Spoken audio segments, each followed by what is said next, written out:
notice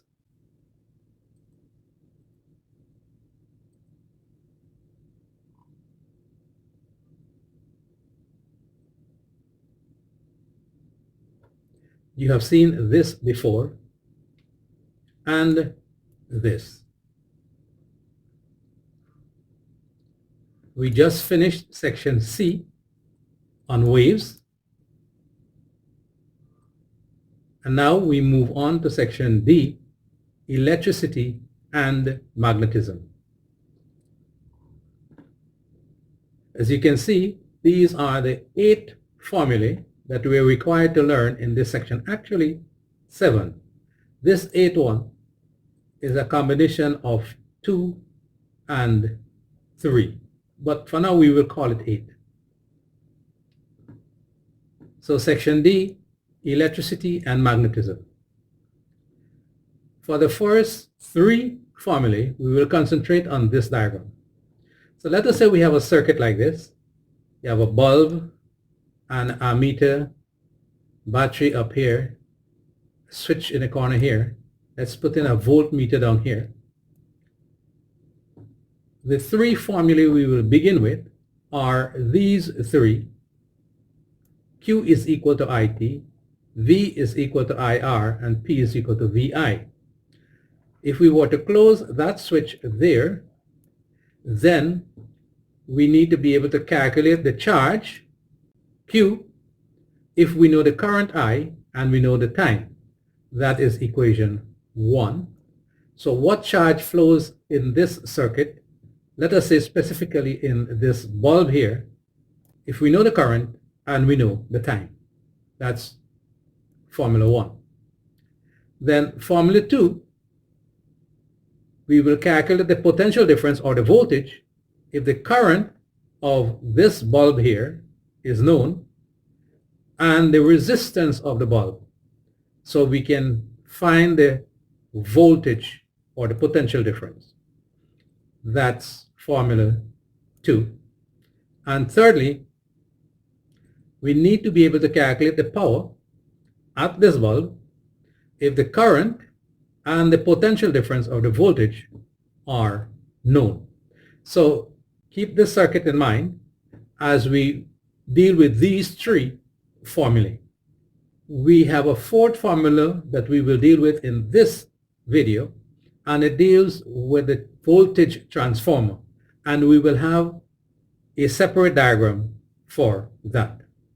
Now please note that while technically potential difference and EMF, electromotive force, are not the same thing, they are both measured in volts and may even be called voltage.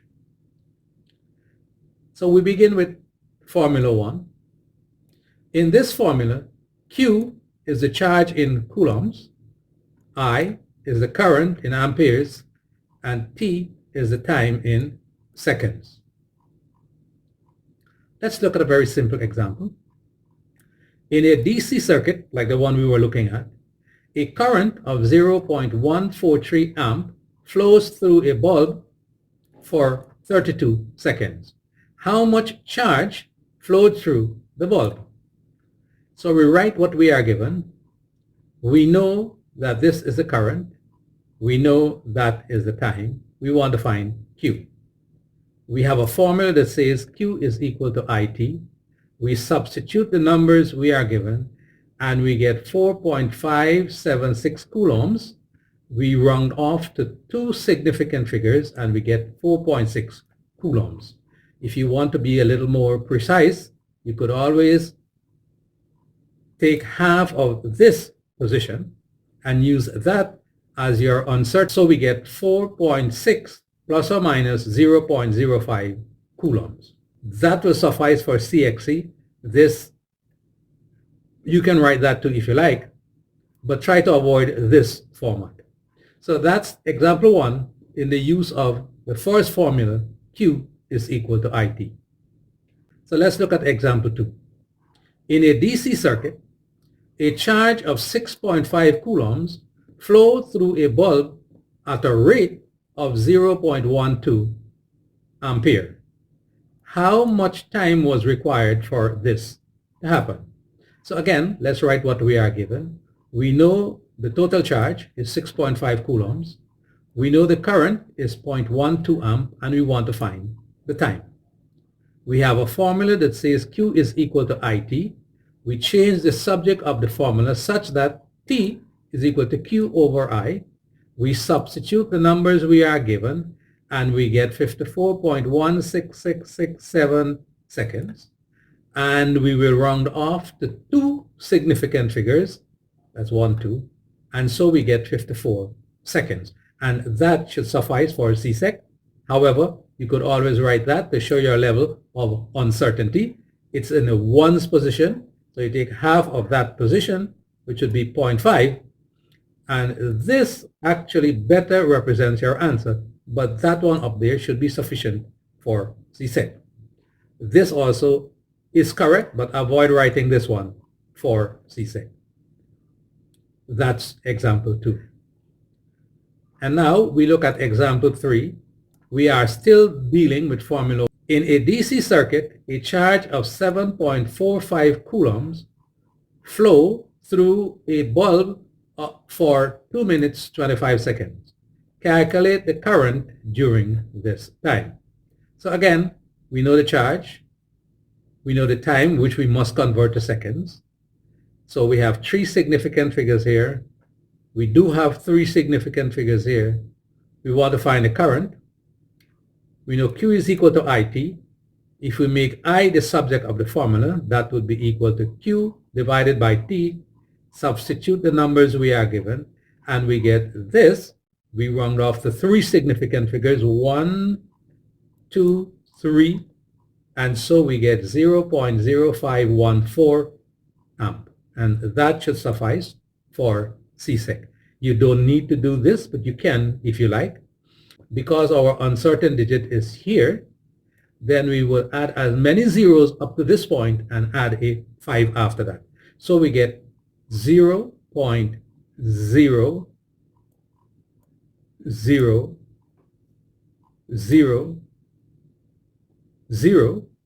That's up to this 4 here, and then we add a 5.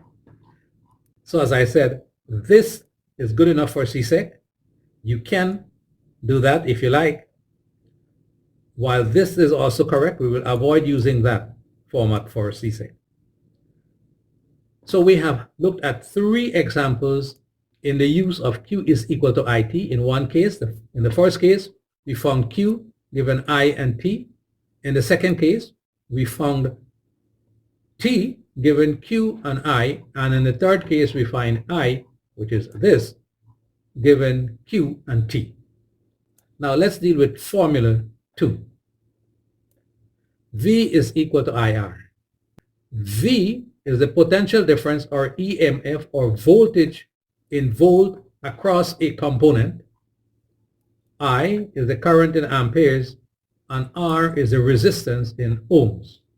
So example 1, calculate the potential difference, which is a voltage, across a 50.0 ohm resistor when a current of 0.24 amp flows through it. So what do we know? We know the resistance, 3 significant figures. We know the current, 2 significant figures. Because we are dealing with multiplication and division, our answer can only have 2 significant figures. We want to find a voltage. V is equal to IR. We just substitute the numbers we are given. And as it so happens, we get exactly 12 volts, coincidentally, which happens to have the 2 significant figures we need, and we can stop there. Or we can take half of this ones position, where our uncertain digit is, and half of the ones position is 0.5, and so we can better represent our answer as 12 plus or minus 0.5 volt. But you don't have to do this for this particular question. That is enough for CSEC. Example 2, we are still looking at formula 2. If the potential difference across an incandescent bulb in a DC circuit is 5.2 volts and its resistance is 50.0 ohms, what is the current flowing through the bulb? So we write what we are given. Voltage is 5.2 volts. That's the potential difference. Resistance is 50.0 ohms. We want to find the current. We know V is equal to IR. Change the subject to I, and that is equal to V over R. We substitute V and R, and we get 0.104 amp. Our answer can only have two significant figures, so we round off 1, 2, and we get 0.10 amp. And this should also suffice for CXC because we understand that that is the uncertain digit. However, we can always take half of that position. Remember to add zeros for each digit after the point. This is also correct, but we would refrain from writing that format for CSEC. That one is good enough. If you want to be doubly sure, you could do that. If you're not comfortable with it, just stick with that one. And now we will look at example 3 using formula 2. If the potential difference across a resistor is 3.5 volts and the current through it is 0.142 amps, what is the resistance of that resistor? Again, let's extract the information we have.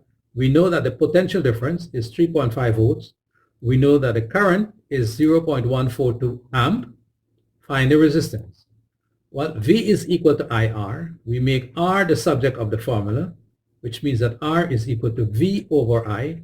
We substitute the values we are given, and we get 24.6479 ohms. We cannot have more than two significant figures, so we need to round off here, which will give us 25 ohms, and that is sufficient for CSEC. We can clearly see two significant figures, and this 5 is our uncertain digit. However, if you want to be doubly sure, you can always take half of that ones position, and so we have 25 plus or minus 0.5 ohms, but you don't need this part.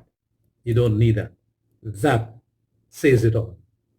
That also is correct, but we will not write that format. So we have looked at 3 examples of the use of the second formula, V is equal to IR.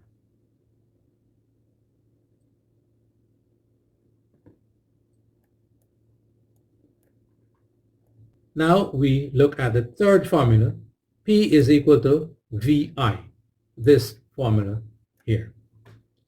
P is power in watts, V is potential difference or EMF or voltage in volts, and I is current in amperes. Example 1. A small DC motor uses a current of 2.45 amp when connected to a car battery that has an EMF, which is the electromotive force, of 12.5 volts, or you could say a voltage of 12.5 volts. What was the power output of that motor, assuming 100% efficiency? So again, we extract the information we have there. We know that the current is 2.45 amp. The voltage or the EMF is 12.5 volts. We want to find the power. We have a formula that says P is equal to VI. We substitute the values we are given, and we get 30.625 watts. We are allowed 3 significant figures here in our answer, 3 and 3. So we will have to round off here. So we get 30.6 watts, and that is good enough for CSEC. However, you can write it like this, where you actually show the uncertainty as half of this position. That is also correct, but we will not write that for CSEC. This is good enough. That's example 1 from the use of formula 3. Example 2, an electric iron is rated at 1.2 kilowatts. It is designed to operate at a voltage of 110 volts. Calculate the current that flows through it when in use. Again, we know that the power is 1.2 kilowatts, but remember we said up here that power must be in watts in that formula. So we convert it to watts, which would be 1,200 watts. The voltage is 110 volts. We want to find the current. Our formula says P is equal to VI. We make I the subject of the formula and we get P over V. We substitute the numbers we are given and we get 10.90909. We round that off to two significant figures, 2, 2, 1, 2, and we get 11 amps, and that is good enough for CSEC. You can, of course, write 11 plus or minus 0.5 amp, showing your uncertainty, because we are taking half of this ones position where we rounded off. As I said, this is also correct, but we will not write that for CSEC. We will not write that for CSEC. That is good enough. Example 3, and we are still on formula 3. An electric water heater is rated at 5 kilowatts and it is to operate at an input voltage of 220 volts. What is the current that this heater draws when operated at full power? So we know the power is 5 kilowatts. We need to carry that to watts. We know the voltage is 220 volts. We want to find the current. P is equal to VI. I is therefore equal to P over V. We substitute the numbers we are given and we get 22.7272. This has one significant figure. This has two significant figures. So our answer can only have one significant figure. We will have to round off here, and therefore we get 20 amps. Now this one could be a bit ambiguous, and we may actually need to write that as 20 plus or minus 5 amp to show that you are rounding off at the tens position. You take half of the tens position and you get 5. This is also correct, but we would not use that for CSEC. In this case, this is our best option. Certainly, we will not leave it as that, 22.72727. This is better, but it's not clear enough. So we have considered those 3 formulae, looking at 3 examples each. Now, we will consider formula 4, which says Vp over Vs is equal to Np over Ns, which is equal to Is over Ip. Now, in this formula, V stands for voltage, I stands for current, and N stands for number of turns in the coil. The subscript P applies to the primary coil and S to the secondary coil. Now, we will return to this formula after we review the construction and operation of a voltage transformer. A drawing similar to this is what is used to explain the construction and operation of a voltage transformer. Let's talk about the construction. Firstly, you have a laminated soft iron core, that is this gray material here all around. It's laminated soft iron. Then, so that's a laminated soft iron. Then secondly, you have a coil on one side that plugs into the wall outlet called the primary coil, which is this red one here. It plugs into the wall outlet. And thirdly, you have another coil on the other side, that's this blue one here, that the appliance or the load plugs into, called the secondary coil. Here are the 2 connections, that's there and here. So that's the construction of a voltage transformer. There's not much to it. The design and arrangement of these 3 components in the commercial transformers that you have in your homes are somewhat different, but they all work the same way. So let's see how they work. First of all, these voltage transformers only work with AC, alternating current. They do not work with DC. One, the primary coil has a fluctuating current which produces a fluctuating magnetic field around it. Now recall that the voltage here is AC. So it builds up in one direction and breaks down, and then it builds up in the opposite direction and breaks down back to zero. So you have a magnetic field that is constantly building up, breaking down in one direction, then building up and breaking down from the other direction around this primary coil. It produces a magnetic field. That's the first thing. Secondly, that magnetic field is concentrated by the soft iron core and conducted to the secondary coil.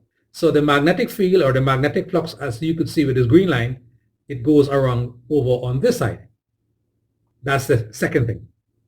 And the third thing is that we have a secondary coil here, and we know that any coil that experiences a changing magnetic field will have an induced EMF in it. And so we have a voltage produced across here.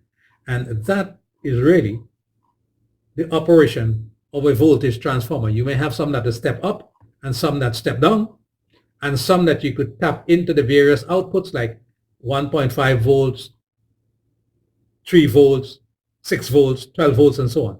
But basically, we have three concepts in the construction: iron core, primary coil, secondary coil. That's the construction. The operation: what happens in the primary coil? A fluctuating current which produces a fluctuating magnetic field which is conducted across the soft iron. That's the second thing. And the third thing is that there is a secondary coil here that experiences a changing magnetic field, or you could say a change in magnetic field. And consequently, we have an EMF induced here. So that's the construction and operation of a voltage transformer. Operates only on AC. In real life, this transformer arrangement changes somewhat, but it works on the same principle. And if you ask how different, essentially, this is the one we were talking about as a teaching drawing. And in real life, you have the laminated soft iron and you have two holes in it.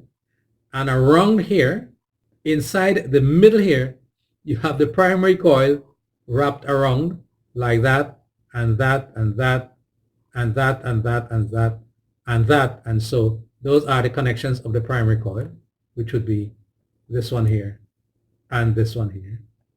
And on top of the primary coil, you have a secondary coil. Let me start it from down here. Secondary coil like this, wrapped over that primary coil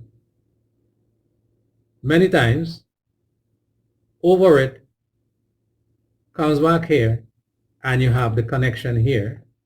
That would be this connection here and here that the load is placed on it.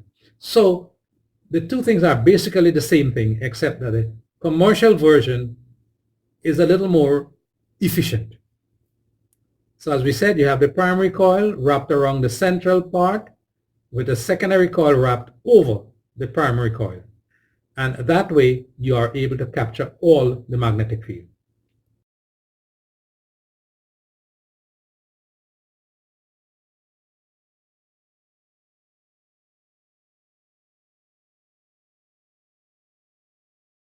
Now back to this formula here. So we know what the primary voltage is, the voltage in the primary coil. We know what the secondary voltage is, the voltage in the secondary coil. We know what NP is, the number of turns in the primary coil. We know that NS is the number of turns in the secondary coil. We know that IS is the current in the secondary coil. And we know that IP is the current in the primary coil. So V is for voltage, I for current, N for number of turns. The subscript P applies to primary and S to secondary. Vp over Vs is equal to Np over Ns is equal to Is over Ip. So we look at example 1.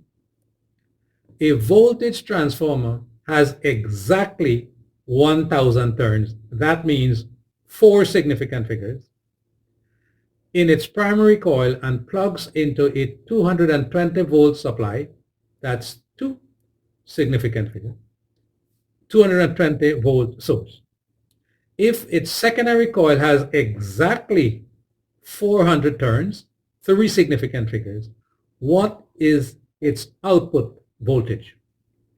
So in effect, we are just dealing with voltage and number of turns. So that part of the equation does not come into play. So we know Np is 1000 turns. We know Ns is 400 turns. We know Vp is 220 volts. We want to find Vs. This is our formula. If we cross multiply, we will get VPNS. VPNS is equal to NPVS. NPVS. We want to find Vs, so we make Vs the subject of the formula, and that would be equal to VPNS divided by NP. We substitute the numbers we are given and we get exactly 88 volts. So remember, this is 2 significant figures, 4 and 3. So our answer can have only 2 significant figures, and coincidentally, this has 2 significant figures. We can stop there. This should be enough for CSEC. Of course, if you want to show your uncertainty, which is at the ones position, we take half of the ones position, which is 0.5, and we express it like that. But this here is not required for this particular answer. That is also correct, but we will refrain from using that format. Now, example 2. A voltage transformer has exactly 1000 turns in its primary coil and exactly 400 turns in its secondary coil. If the current in the primary coil is 2.4 amp, what will be the current in the secondary coil? So we have 4 significant figures there, 3 significant figures here, and 2 significant figures here. We're dealing with multiplication and division, so our answer can only have 2 significant figures. We notice it doesn't say anything about voltage. So we are taking out that, and we are just dealing with this part. Number of turns in the primary coil is 1000. Number of turns in the secondary coil is 400. We know the current in the primary coil is 2.4 amp. We want to find the current in the secondary coil. Again, if you cross multiply and you change the subject, you find that Is is equal to NPIP over Ns. You substitute the numbers you are given and you get 6 amps, exactly 6 amps. Now, maybe CXC will accept that. However, for this video, notice that is 2 significant figures. This we said 4 significant figures, and this one is 3 significant figures. So our answer really should have 2 significant figures. Therefore, we need to add a 0.0. And that really should be our answer. And then if we want to further add half of this position, we get 6.0 plus or minus 0.05 amp. This is correct, but we will not write that format for CSEC. This one here is sufficient. Now we look at example 3. A step-down voltage transformer has an input voltage of 220 volts and an output voltage of 110 volts. What must the current be in the primary coil in order for the secondary coil to have a current of 4.0 amp? Now in this case, we are dealing with voltage and current, so this part does not come into play. So we take that out and we now have Vp over Vs is equal to Is over Ip. We write down the information we are given. We know Vp, we know Vs, we know Is, we want to find Ip.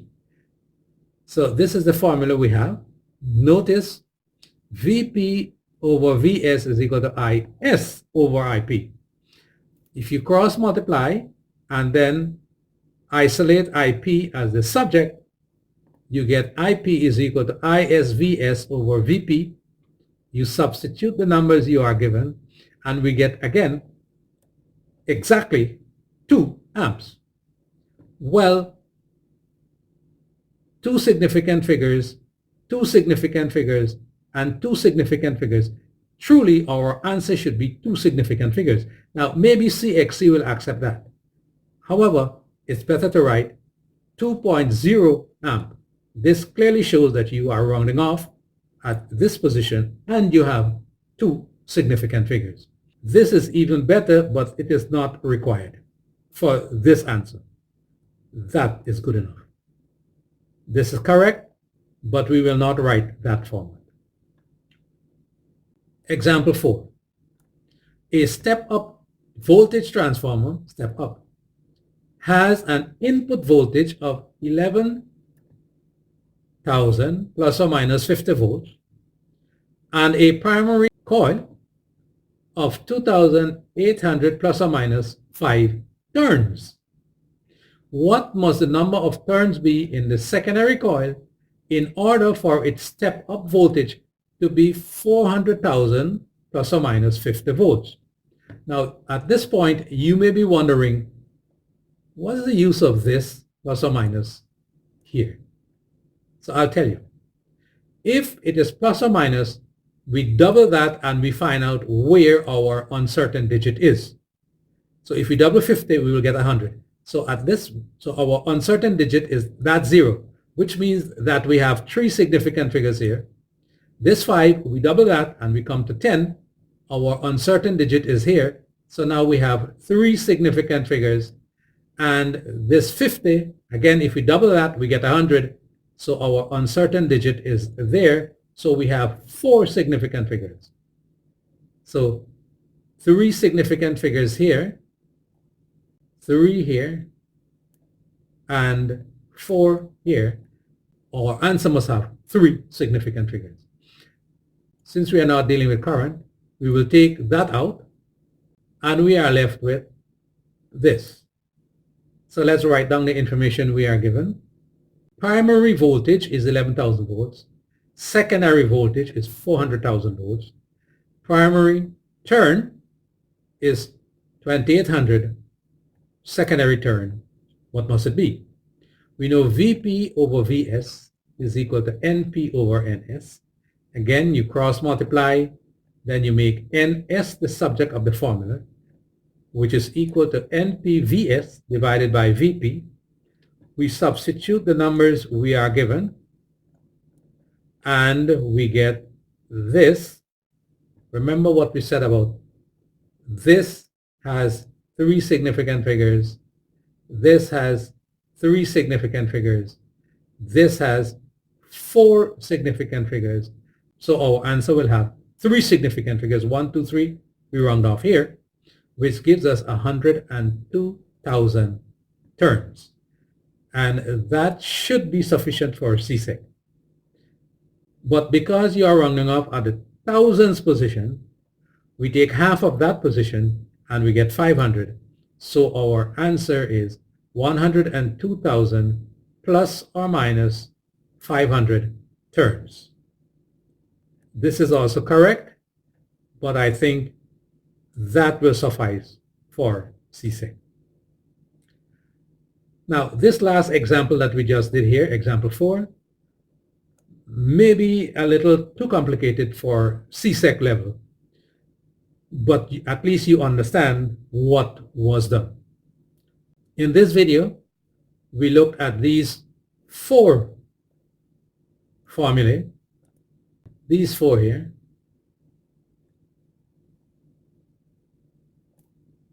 And in the next video, we will look at formulae 5 to 8, these. As I said, this 8th one here is not difficult. It's a combination of number, that should be number 2, and number 3. And this one here we have already met when we were dealing with thermal physics. And this brings us to the end of video physics 18.